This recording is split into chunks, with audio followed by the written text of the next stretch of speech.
Bismillahirrahmanirrahim. Bismillahirrahmanirrahim. Assalamualaikum warahmatullahi wabarakatuh. Alhamdulillah.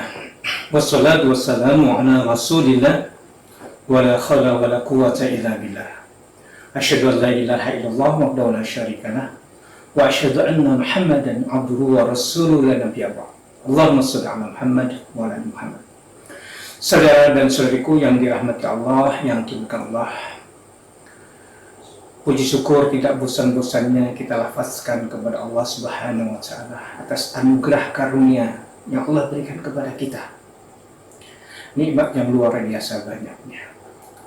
Nikmat yang sampai saat ini Allah berikan kesehatan.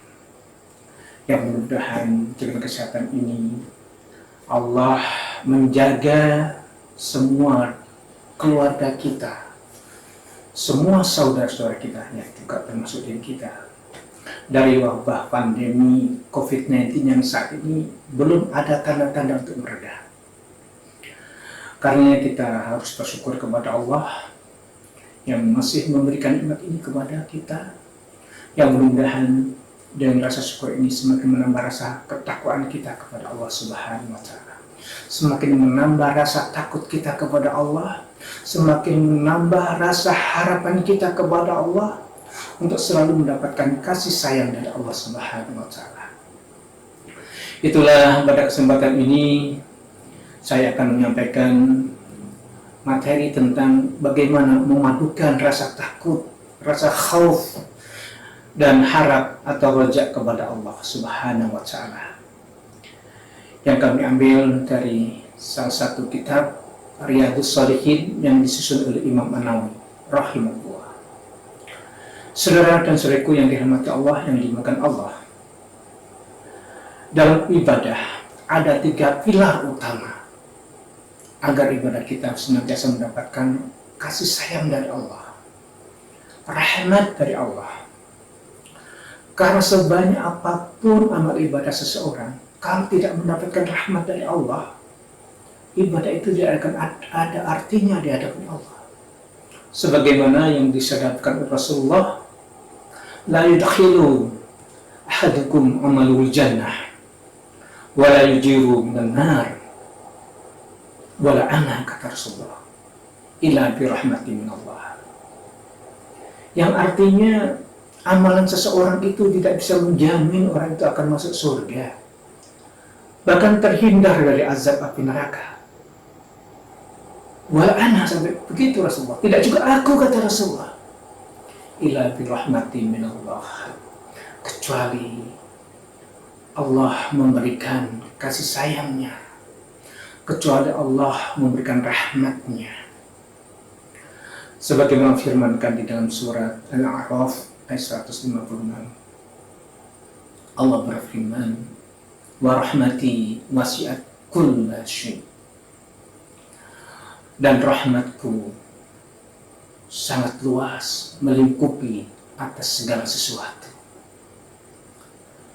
Saudara dan saudaraku yang dirahmati Allah, 3 pilar ibadah itu diantaranya adalah, yang pertama, rasa takut kita kepada Allah. Rasa takut kalau kita berbuat maksiat. Kalau seseorang tidak punya rasa takut, apapun akan dia lakukan. Perbuatan maksiat bagi mereka itu biasa-biasa saja. Kenapa? Karena tidak ada rasa takut kepada Allah. Tidak punya rasa takut, Allah akan mengazab dirinya. Dalam surah Al-An'am 165, Allah berfirman, a'udzubillahi minasyaitonir rajim, inna rabbaka la sari'ul iqab wa innahu laghafurur rahim. Sesungguhnya siksa Allah itu sangat dekat sekali, sangat cepat sekali siksa Allah itu. Tetapi Allah Maha Pengampun. Innahu laghafurur, sesungguhnya Allah itu Maha Pengampun lagi maafnya. Rasa takut inilah yang akan menyebabkan seseorang itu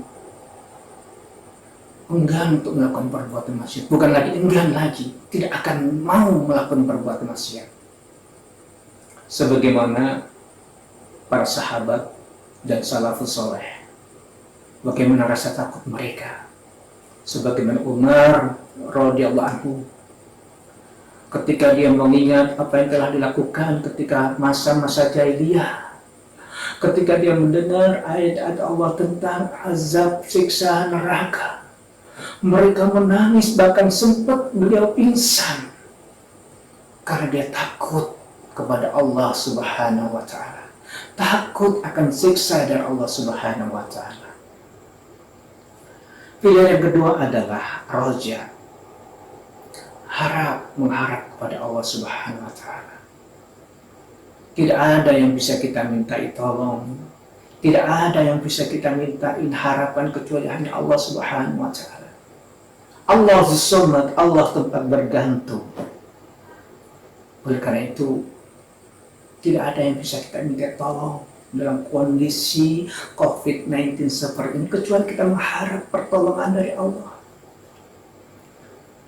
Dan kalau kita minta tolong kepada Allah, memohon kepada Allah, Allah pasti akan mengabulkan permintaan kita.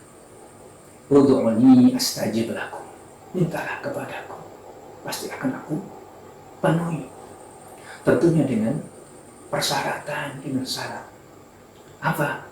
Fal yastajibuli wal yu'minu bi. Penuhi kewajiban-kewajiban yang Allah perintahkan. Dan kita yakin kita harus punya positive thinking. Kita harus berhusnuzan kepada Allah, berprasangka yang baik. Allah akan menurunkan pertolongan. Allah akan mengangkat COVID-19 di muka bumi ini. Kalau semua manusia yang ada di muka bumi ini takut kepada Allah, takut akan azab Allah, tidak banyak berbuat maksiat, dan hanya berharap kepada Allah, satu-satunya zat yang diminta Allah. Iyyaka na'budu wa iyyaka nasta'in. Hanya kepada Allah kita menyembah, dan hanya kepada Allah kita minta tolong. Nah, bagaimana memadukan rasa khauf dan rasa harap kepada Allah ini? Tentunya kita harus punya rasa cinta kepada Allah, mahabbatullah. Rasa khauf dan harap itu adalah esensi dari sikap takwa, sikap seseorang yang menghamba kepada Allah, sikap seseorang yang mengharapkan kasih sayang dari Allah Subhanahu wa ta'ala, sikap dari seorang hamba yang hanya Allah lah tempat bergantung. Hanya kepada Allah kita memohon. Hanya kepada Allah tempat kita untuk mengadu. Kalau dua pilar ini, khauf dan roja, kita padukan, subhanallah, inilah yang disebut dengan takwa. Makanya Allah memerintahkan kepada orang-orang yang beriman untuk senantiasa punya rasa takut dan harap kepada Allah ini, dengan bersegera memohon ampunan Allah. Wasari'u ila maghfiratin min rabbikum wa jannati ardhas samawati wal ard uiddat lil muttaqin. Bersegeralah kamu memohon ampunan Allah yang surganya seluas langit dan bumi, sebagai balasan bagi orang yang takwa. Nah, ketakwaan inilah esensi dari rasa takut dan harap kepada Allah Subhanahu wa ta'ala. Sikap takwa inilah yang senantiasa akan mendatangkan kasih sayang dari Allah, rahmat dari Allah. Sebagaimana tadi yang disebutkan oleh Rasulullah, amalan seseorang itu tidak bisa menjamin orang itu masuk surga, bahkan terhindar dari neraka, kalau tidak ada kasih sayang dari Allah Subhanahu wa ta'ala, kalau tidak ada rahmat dari Allah Subhanahu wa ta'ala. Insya Allah dengan rasa takut kita akan azab Allah, dengan rasa takut kita kalau kita berbuat maksiat yang akan mendatangkan dosa-dosa yang akan mendatangkan murka dari Allah. Dengan rasa harap, pemohon hanya kepada Allah, tidak kepada yang lain. Insya Allah, apapun yang terjadi pada diri kita, pada keluarga kita, pada lingkungan di sekitar kita, pada negeri kita yang kita cintai ini, dengan kondisi yang sampai saat ini, pandemi COVID-19 yang belum ada tanda-tanda untuk mereda, insya Allah, tidak ada sesuatu yang tidak mungkin bagi Allah. Bagi Allah, dengan mengucapkan kun fayakun akan terjadi. Tapi itu tadi kuncinya. Takut kalau Allah mengazab kita, dan kita berharap kepada Allah, dan kita harus cinta kepada Allah. Cinta kepada Allah melebihi cinta kita kepada istri kita, melebihi cinta kita kepada anak-anak kita, melebihi cinta kita kepada harta kita, melebihi cinta kita kepada pekerjaan kita, melebihi cinta kita kepada harta yang kita senantiasa jaga-jaga. Insya Allah, Allah akan mendatangkan, menurunkan kasih sayangnya. Warahmati wasi'at kulli syai', dan rahmatku melingkupi semua atas segala sesuatu, apa yang ada di langit maupun yang ada di bumi. Demikianlah saudara-saudara yang dirahmati Allah, yang dimuliakan Allah. Mudah-mudahan kita senantiasa memiliki rasa khauf kita memiliki harapan-harapan. Doa-doa kita itu adalah harapan kita kepada Allah, dan kita tidak bosan untuk bertakarub kepada Allah, untuk senantiasa mendekatkan diri kepada Allah, sebagai rasa cinta kita kepada Allah, sebagai rasa rindu kita kepada Allah. Aku lupa wastaghfirullahi wa lakum. Wassalamualaikum warahmatullahi wabarakatuh.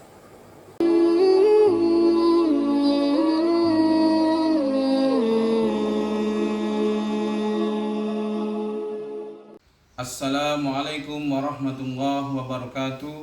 Alhamdulillahi rabbil alamin, wassalatu wassalamu ala ashrafil anbiya'i wal mursalin, Sayyidina Muhammadin wa ala alihi wa ashabihi wa man tabi'um bi ihsani ila yaumiddin, amma ba'd.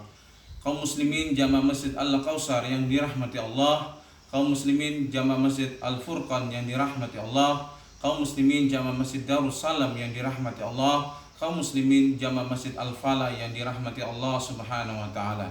Segala puji milik Allah yang mengkaruniakan kepada kita nikmat iman dan kesehatan. Dengan keduanya Allah memudahkan kita untuk melaksanakan aktivitas dalam kehidupan kita sehari-hari, beribadah dan taat kepada Allah Subhanahu wa taala. Semoga amal ibadah kita, sholat kita, sedekah kita, zakat kita, haji kita seluruhnya diterima oleh Allah Subhanahu wa taala. Allahumma amin. Kaum muslimin yang dirahmati Allah Subhanahu wa taala, pada kesempatan yang penuh berkah ini kami mendapatkan amanah menyampaikan kitab Bulughul Maram dengan saranya Subulus Salam, hadis 667. Di dalam hadis 667 diriwayatkan dari sahabat Nabi, dari Aisyah radhiyallahu anha, anna Nabi sallallahu alaihi wasallam waqa'atan li ahli al-Iraqi dzatil Iraq, bahwasanya Nabi telah menetapkan Zatul Iraq sebagai tempat mikotnya bagi penduduk Irak. Kaum muslimin yang dirahmati Allah Subhanahu wa taala, hadis ini diriwayatkan oleh istri Nabi sallallahu alaihi wasallam, yaitu Aisyah, di mana pada kesempatan Rasulullah telah menyampaikan hadis ini berkaitan dengan mikotnya orang-orang yang berada dari negeri Irak. Kita pahami mikot itu adalah awal mula kita melaksanakan ibadah haji dan umroh. Ketika kita melaksanakan mikot, pada saat itu larangan-larangan ibadah haji dan umroh akan berlaku. Ketika kita berada di tempat mikot, kita mengganti baju kita, baju yang biasa kita pakai dengan baju ihram. Dan pada saat itulah larangan itu berlaku. Larangan misalnya memakai parfum, memakai wangi-wangian, memakai topi, menutup kepala bagi orang laki-laki itu mulai berlaku. Dan saat itulah akan kita mulai melaksanakan talbiyah dengan mengagungkan nama-nama Allah Subhanahu wa taala, dengan memuji nama Allah, membesarkan nama Allah ketika kita memulai mikot. Kaum muslimin rahimani wa rahimakumullah. Orang-orang penduduk Irak mereka mendapatkan tempat mikotnya di Zatul Iraq. Zatul Iraq ini adalah sebuah gunung yang berada tidak jauh dari kota Mekah, kurang lebih 2 marhalah. 2 marhalah itu kalau kita kompensasikan dengan kilometer, kurang lebih 89 kilometer jaraknya dari kota Mekah. Di Zatul Iraq inilah penduduk kota Irak untuk melaksanakan mikot. Mikot sendiri bagi kaum muslimin ada beberapa tempat. Yang pertama tadi kita sebutkan Zatul Iraq bagi penduduk yang ada di Irak. Kemudian berikutnya adalah yang biasa dilaksanakan jamaah Indonesia. Ada 2 tempat, yaitu Bir Ali, yaitu bagi jamaah muslim yang mengunjungi Madinah dulu baru akan melaksanakan menuju ke Mekah, mereka biasanya mulai mikotnya di Bir Ali. Yang ketiga yaitu yang kaum muslimin yang dari Indonesia biasa melaksanakan di Yam Lamlam. Di Yam Lamlam kita akan mendapatkan pengumuman bagi jamaah haji ketika berada di pesawat, biasanya disebutkan kita berada di atas Yam Lamlam. Pada saat itulah kita mulai mengganti baju kita dengan baju ihram, dan pada saat itulah seluruh kaum muslimin yang ibadah haji dan umrah biasanya bertalbiyah mengagungkan Allah Subhanahu wa taala. Ada juga bagi saudara-saudara kita yang berada di negeri Sam dan Suriah, yaitu berada di mikotnya adalah Al-Juffah. Kemudian juga saudara kita yang berada di sebelah timur kota Mekah disebut dengan Qarnul Manzil. Inilah tempat-tempat yang Rasulullah SAW tetapkan sebagai tempat mikot bagi kaum muslimin yang hendak melaksanakan ibadah haji dan umrah. Mikot yang disebutkan dalam hadis ini adalah mikotnya bagi penduduk Irak, di mana disebutkan adalah Zatul Iraq. Zatul Iraq sendiri adalah sebuah gunung yang tidak terlalu tinggi. Disitulah Rasulullah SAW telah menetapkannya dan disepakati oleh para sahabatnya sampai saat ini, sehingga pelaksanaan ibadah haji dan umrah harus mengikuti sunnah-sunnah Nabi, beritiba kepada Nabi, dan itu sudah ditetapkan oleh Rasulullah SAW. Mudah-mudahan dari penjelasan hadis ini kita memahami pentingnya mengikuti sunnah Nabi dalam pelaksanaan ibadah haji dan seluruh ibadah-ibadah yang kita lakukan dalam kehidupan sehari-hari. Insyaallah apabila ibadah itu mengikuti beritiba kepada Rasulullah, akan diterima ibadah kita. Tapi sebaliknya ketika kita melaksanakan ibadah, membuat tata cara sendiri, tidak mengikuti Rasulullah SAW, maka hal itu akan merugikan bagi diri kita karena amalan itu ditolak oleh Allah Subhanahu wa taala. Demikian penjelasannya, kurang lebihnya mohon dimaafkan. Al-afu minkum. Wassalamualaikum warahmatullahi wabarakatuh.